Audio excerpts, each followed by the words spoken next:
Welcome student. आज हम law of motion के कुछ और एग्जाम्पल करेंगे जो नीट और जेडबलई में पूछे गए हैं frequently. Okay, this is basically pulley and string problem. किसी एक ब्लॉक से दूसरे ब्लॉक को पुली के थ्रू कनेक्ट करके स्ट्रिंग से कनेक्ट कर देते हैं। इस तरह के क्वेश्चंस हैं आपके, जिसमें दो क्वेश्चंस मैंने बोर्ड पे दिए हैं। फर्स्ट क्वेश्चन में बोला है आपका, ये पहले first question then second question. First question में बोला है कि एक ब्लॉक M1 है जिसको एक स्ट्रिंग के थ्रू ज्वाइन करके पुली के ऊपर से पास करके दूसरे ब्लॉक M2 से जोड़ देते हैं एज शोन इन फिगर। और कह रहा है जो ब्लॉक A है वो स्लाइड हो रहा है सरफेस पे, टेबल पे स्लाइड हो रहा है, जिसका कोफिशिएंट ऑफ फ्रिक्शन क्या है, म्यू के। तो जाहिर सी बात, अगर ये इधर स्लाइड होगा तो पूरा सिस्टम इधर की तरफ जाएगा। ये फिगर गिवन है। तो मुझे ये पूछा है कि टेंशन कितना होगा, इस सिस्टम का टेंशन कितना होगा, यानी स्ट्रिंग में टेंशन कितना होगा। तो अगर स्ट्रिंग एक ही होती है, बार बार जुड़ी कटी नहीं होती है, then tension is remain same across the string. Is that clear? तो टेंशन हमेशा ब्लॉक से दूर की तरफ होता है बेटा। ओके, चलो इसको सॉल्व करने की कोशिश करते हैं। तो सबसे पहले इसको सॉल्व करने का पहला टैक्टिक्स है, we apply free body diagram. Free body diagram का किसी पर्टिकुलर ब्लॉक पे कितने नंबर ऑफ फोर्सेस लग रहे हैं उसको हम बोलते हैं फ्री बॉडी डायग्राम। तो फ्री बॉडी डायग्राम सबसे पहले बनाते हैं M2 का। देखना, एक एक करके बनाएंगे। सपोज दिस इज M2 पे तो पहला फोर्स जो लगेगा M2G डाउनवर्ड लगेगा बेटा, M2G नीचे की तरफ। अब ये टेंशन है, टेंशन हमेशा ब्लॉक से दूर की तरफ होता है, it is away from the block tension. Now whole the system is moving towards downward because A is slide on the table. जब स्लाइड करेगा तो जाहिर सी बात है नीचे की तरफ जाएगा। That means acceleration of block is downward. Is that clear? So now apply free body diagram. M2G minus T is equal to M2A। क्योंकि ये वाला फोर्स डोमिनेट करेगा तो यानी M2G minus T, और ये ब्लॉक ये एक्सेलरेशन से नीचे जा रहा है, resultant M2A। Is that clear? This is equation number 1। अब चलते हैं फ्री बॉडी डायग्राम M1 के लिए बनाते हैं। ये M1 है, tension it is away from the block and now the friction force is oppose the motion of object, friction force. This is M1 है, ये M2 है, याद कर लेना। ओके, और भी फोर्सेस लग रहे हैं, normal reaction and mg, but block is moving along left to right, यानी ये ब्लॉक ये एक्सेलरेशन से इधर की तरफ जा रहा है। जाहिर सी बात है, जब ये नीचे की तरफ जाएगा तो ये स्लाइड करेगा। तो मैं क्या लिख सकता हूँ, देखना बेटा, तो कौन सा फोर्स डोमिनेट करेगा, T minus F equal to M1A। This is equation number 2, this is equation number 1। मैं क्या करूँगा, सिंपल सा फार्मूला लगाऊंगा। 1 और 2 को पहले ऐड करेंगे, क्योंकि हमको फालतू में बर्डन नहीं पालना। यहाँ पे फ्रिक्शन की वैल्यू हम लास्ट में पुट करेंगे। तो 1 और 2 को जब ऐड करोगे, 1 + 2 जब करोगे आप, तो जाहिर सी बात है, देखो लेफ्ट में ऐड होगा तो टेंशन कैंसिल हो जाएगा। तो बचेगा क्या बेटा, M2G, और इधर क्या बचेगा, -F इज इक्वल टू, ये दोनों ऐड हो जाएंगे, M1A plus M2A। That means M2G minus F, A common, M1 plus M2। Is that clear? अब आगे का प्रोसेस करते हैं। देखो इसके बाद यानी A इक्वल टू हो जाएगा बेटा M2G minus F upon m1 plus m2। और हम जानते हैं क्या होता है, F equal to mu into N होता है, तो रख दो A इक्वल टू, चलो अभी मैं नहीं रखूँगा, लास्ट में पुट करूँगा। अब ये A की वैल्यू, ये वाली A की वैल्यू हमको चाहिए टेंशन, यहाँ पे ले जाके पुट कर देते हैं, किसी भी एक इक्वेशन में पुट कर देते हैं। ओके, तो यहाँ तक नोट करो, फिर उसके बाद आगे की तरफ चलते हैं। चलो पुट कर देते हैं। इक्वेशन नंबर 1 में पुट कर देंगे, पुटिंग द वैल्यू ऑफ ए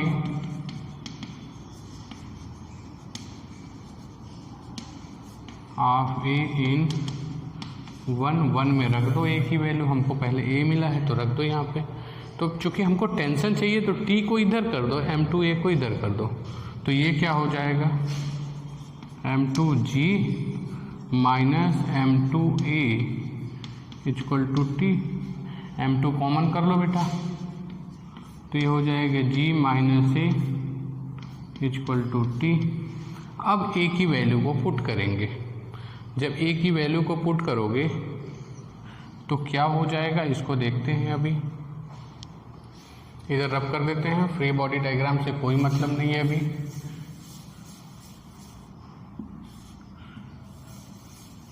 यहाँ पे सॉल्व करते हैं, इसके बाद देखो क्या हो जाएगा बेटा, m2g माइनस ए, g माइनस ए है, a की वैल्यू हमको क्या मिली है, ये वाली वैल्यू पुट कर दो। देखो बेटा, m2g minus f upon m1 plus m2, देखो m2g minus A is equal to क्या हो जाएगा बेटा, t। अब इसको सॉल्व कर दोगे, इसमें से कोई ना कोई ऑप्शन सेटिस्फाइड कर जाएगा।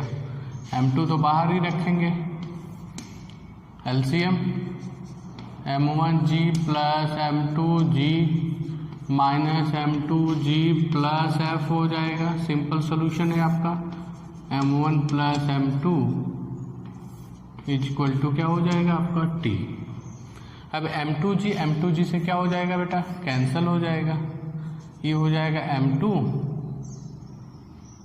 ये हो जाएगा m1g plus f upon m1 plus m2 is equal to t होगा।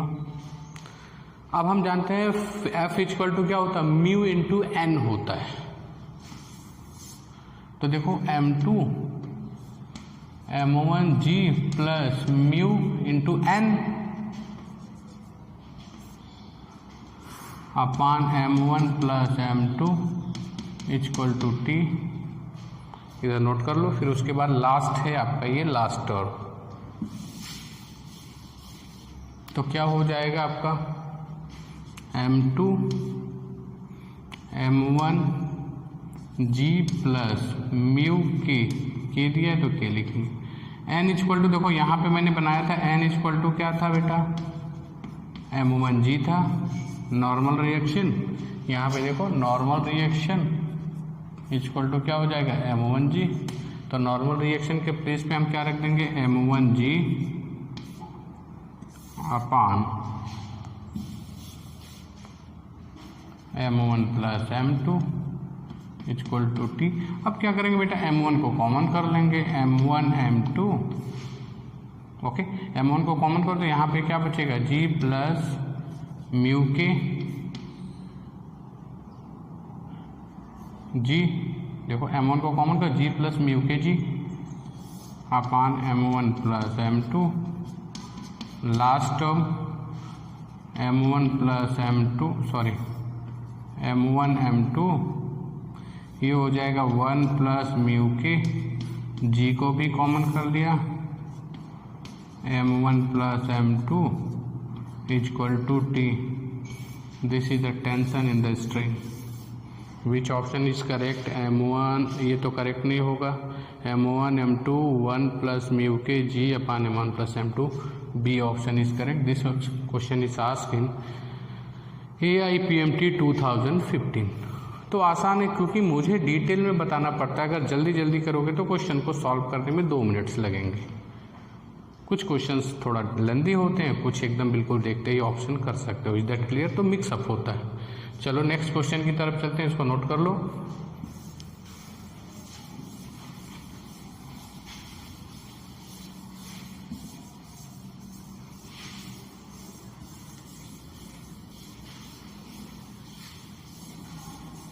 नेक्स्ट क्वेश्चन भी कुछ इसी तरह का है कि एक प्रैक्टिस हो जाएगा आपका और फ्री बॉडी डायग्राम अप्लाई करने आएगा पुली के केस में। तो यहाँ पे बोल रहा है कि 3 masses equal masses m1 m2 and m3, that means m1 equal to m2 equal to m3 equal to m। Okay, arrange according to system m2 and m3 is placed on a table which coefficient of friction is mu, what is the acceleration of the system. इस system का acceleration क्या होगा? तो ये देखो, जाहिर से इधर की तरफ जाएगा ये एक्सेलरेशन की तरफ, तो पूरा सिस्टम इधर की तरफ मूव करेगा। तो एक्सेलरेशन निकालते हैं। फिर अगेन क्या करेंगे, फ्री बॉडी डायग्राम पे आएंगे। पहले m1 का फ्री बॉडी डायग्राम बनाएंगे। देखो बेटा, m1 है यानी mg नीचे की तरफ हो जाएगा बेटा, और टेंशन ऊपर की तरफ होगा। पूरा सिस्टम नीचे की तरफ जा रहा है ये एक्सेलरेशन के साथ। तो हमने पहला इक्वेशन बनाना है mg minus T equal to ma, क्योंकि नीचे वाला फोर्स डोमिनेट कर रहा है, इसीलिए ब्लॉक नीचे की तरफ जा रहा है। This is equation number 1। Okay, चलो सेकंड के लिए बनाते हैं। यहाँ पे देखो टेंशन क्या होगा आपका, T1 होगा, T1 होगा। यहाँ पे क्या होगा, T2 होगा और T2। क्यों T2 होगा बेटा? उसका रीज़न है, रीज़न ये है कि सबसे बड़ी बात है कि जब स्ट्रिंग एक ही रहती है तो टेंशन सेम रहता है थ्रू आउट द स्ट्रिंग। रस्सी अगर एक ही रहती है तो, लेकिन अगर रस्सी चेंज होती है तो टेंशन भी क्या हो जाता है, चेंज हो जाता है। तो यहाँ पे एक तरह की रस्सी है तो टेंशन T1 ब्लॉक से दूर की तरफ मैंने लिया, और यहाँ पे दूसरी है इन दोनों के बीच में कनेक्शन, तो T2 दोनों ब्लॉक से दूर की तरफ। हमेशा टेंशन ब्लॉक से अवे होता है। Is that clear? तो M2 का फ्री बॉडी डायग्राम बनाते हैं। M2 का भी मास क्या है, m ही है, तो टेंशन लेने की ज़रूरत नहीं है। तो देखो इसका जो mg नीचे की तरफ होगा, नॉर्मल रिएक्शन ऊपर की तरफ, इधर टेंशन क्या होगा, T2 होगा, इधर टेंशन क्या होगा बेटा, T1 होगा। पूरा सिस्टम आपका इधर की तरफ मूव कर रहा है ऐसे, तो जाहिर सी बात है T1 इसके लिए डोमिनेट करेगा। तो मैं क्या लिख सकता हूँ, T1 minus T2 equal to ma। Is that clear? This is equation number 2। और एक और चीज़ है, सॉरी, अब चूंकि ये पूरा सिस्टम इधर की तरफ मूव करेगा तो एक फ्रिक्शन फोर्स भी आ जाएगा। ओके, एक फ्रिक्शन फोर्स भी आ जाएगा। तो मैं क्या लिख सकता हूँ, T1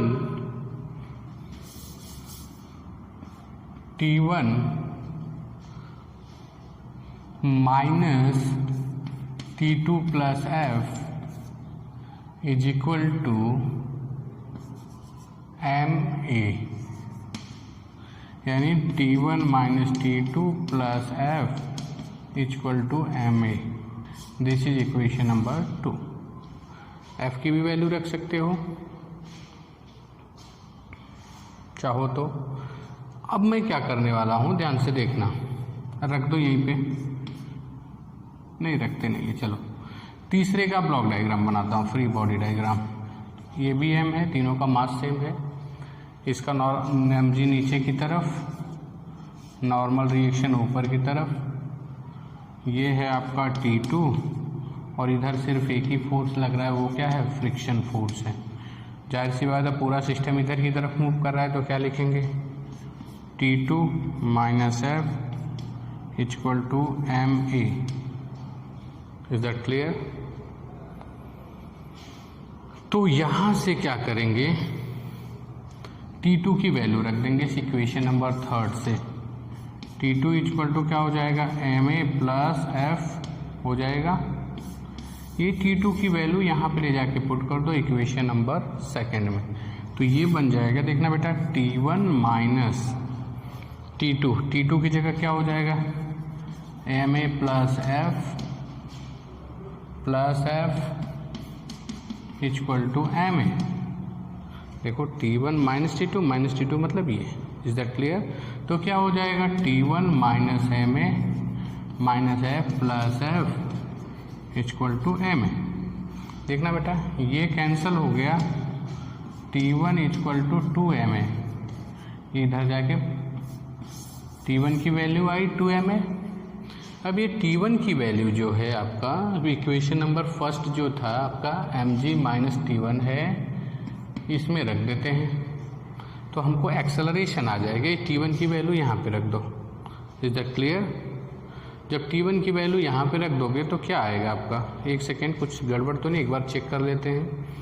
ये हो गया आपका, हाँ कुछ गड़बड़ हो गया, ये माइनस F होना चाहिए बेटा। देखो T1 minus T2 minus F, यही तो गड़बड़ हुआ। तो ये हो गया थर्ड वाला, जब मैंने लगाया T2 minus F equal to MA, ये हो जाएगा T2। ये T2 की वैल्यू यहाँ पे रखेंगे, ये गड़बड़ हुआ। तो थोड़ा सा कीप इन माइंड, थोड़ा होशियार रहना पड़ेगा, चीज़ें थोड़ा भी चेंज करोगे तो गड़बड़ हो जाएगा। T2 की वैल्यू यहाँ पुट करते हैं, देखो T1 minus T2 MA plus F minus F equal to MA।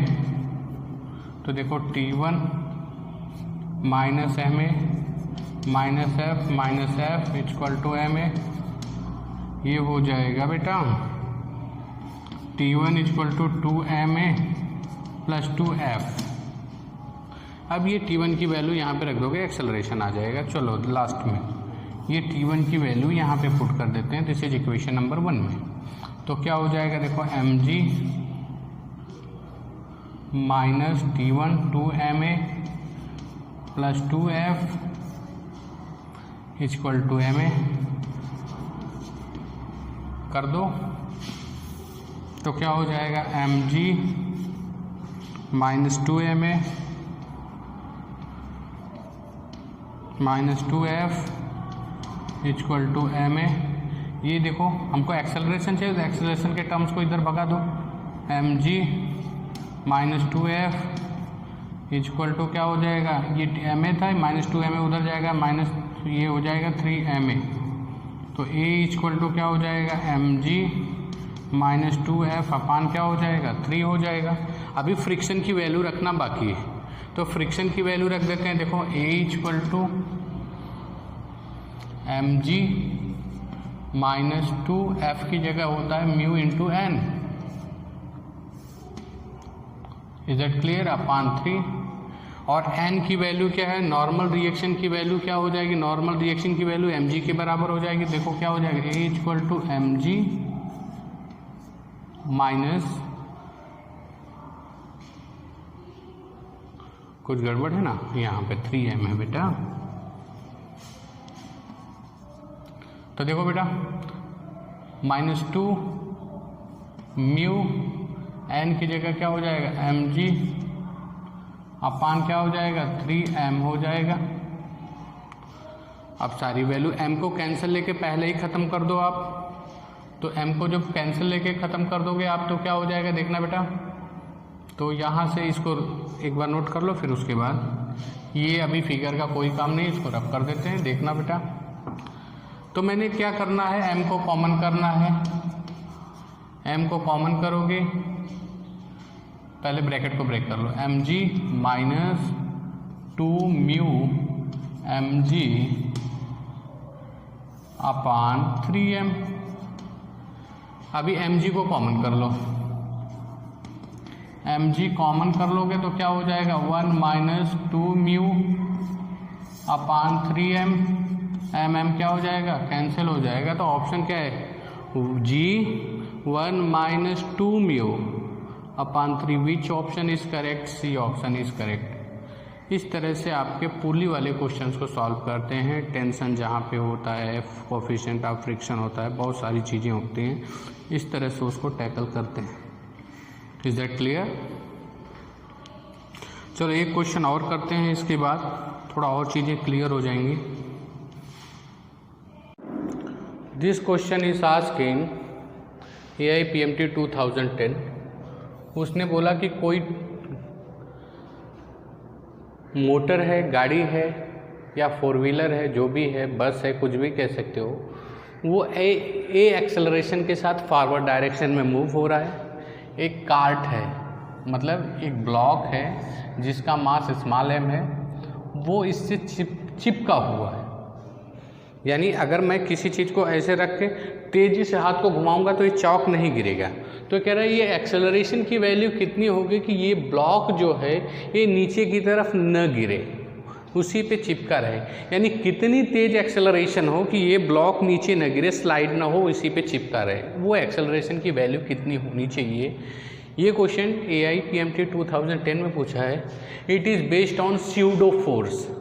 Pseudo force का मतलब होता है जिधर की तरफ एक्सेलरेशन तेज़ी से जाता है, जैसे हम बस में बैठे रहते हैं तो अगर बस आगे की तरफ तेज़ी से जाती है एक्सेलरेशन से, तो हम क्या, we are lean in backward direction with jerking, तेज़ी से पीछे की तरफ झुक जाते हैं। या अगर बस चले, अचानक ब्रेक लगे तो हम आगे की तरफ चले जाते हैं। तो जाहिर सी बात है ये एक्सेलरेशन जो है आपका इधर की तरफ होगा, तो स्यूडो फोर्स जो होगा वो क्या होगा, इधर डायरेक्शन में होगा, उसके अपोजिट डायरेक्शन में। तो जाहिर सी बात है स्यूडो फोर्स इधर की तरफ होगा। ओके, और हमने आपको बताया है कि every action has equal and opposite reaction, यानी ये जो स्यूडो फोर्स होगा वही काम करेगा इसके नॉर्मल रिएक्शन के लिए। ओके, नॉर्मल रिएक्शन के लिए। तो हम जानते हैं कि जो आपका फोर्स होना चाहिए, इट इज ग्रेटर और इक्वल टू mg। अब कौन सा फोर्स, फ्रिक्शन फोर्स। जो ये फ्रिक्शन फोर्स ऊपर की तरफ होना चाहिए बेटा, वो mg से हमेशा क्या होना चाहिए, अगर ज़्यादा होगा तो ब्लॉक गिरेगा नहीं। तो मैं क्या लिख सकता हूँ, देखो म्यू इंटू एन होता है बेटा, और हम जानते हैं म्यू इंटू एन, एन क्या होगा, स्यूडो फोर्स के बराबर है, mass into acceleration is greater है mg। एम क्या हो जाएगा, कैंसिल हो जाएगा। A is greater or equal to G upon mu. Which option is correct, C option is correct. इस तरह से क्वेश्चन, ये थोड़ा अलग टाइप का था, स्यूडो फोर्स था इसलिए इसको बताया। तो इस तरह के क्वेश्चंस आते हैं, यानी जो आप नॉर्मल बुक से पढ़ते हो चीज़ें सब वही हैं, आपको बेसिक्स जानना पड़ेगा। बेसिक्स पे अगर आप स्ट्रॉन्ग हो, आपका कॉन्सेप्ट क्लियर है, तो यानी कि आप कर सकते हो। कुछ ऐसा अलग नहीं आता है दूसरे दुनिया का क्वेश्चंस। लेकिन प्रॉब्लम क्या होता है कि हम सिर्फ इसलिए पढ़ते हैं, पढ़ लिया, एकेडमिक्स में पास हो गए, अब उसको भूल गया, उस कॉन्सेप्ट को अप्लाई कैसे करना है वो सारी चीज़ों पे हम ध्यान ही नहीं देते। रियलिटी यही है। इसकी वजह से ये कॉम्पिटिटिव एग्ज़ाम्स क्या हो जाते हैं, हमको बहुत टफ लगते हैं। होते टफ हैं, ऐसी बात नहीं है, लेकिन अगर जो कंटिन्यूअस मेहनत करने वाला लड़का है, जो मेहनत कर रहा है सही डायरेक्शन में, तो उसके लिए चीज़ें आसान हो जाएंगी। तो आज के लिए इतना ही। Okay, thank you.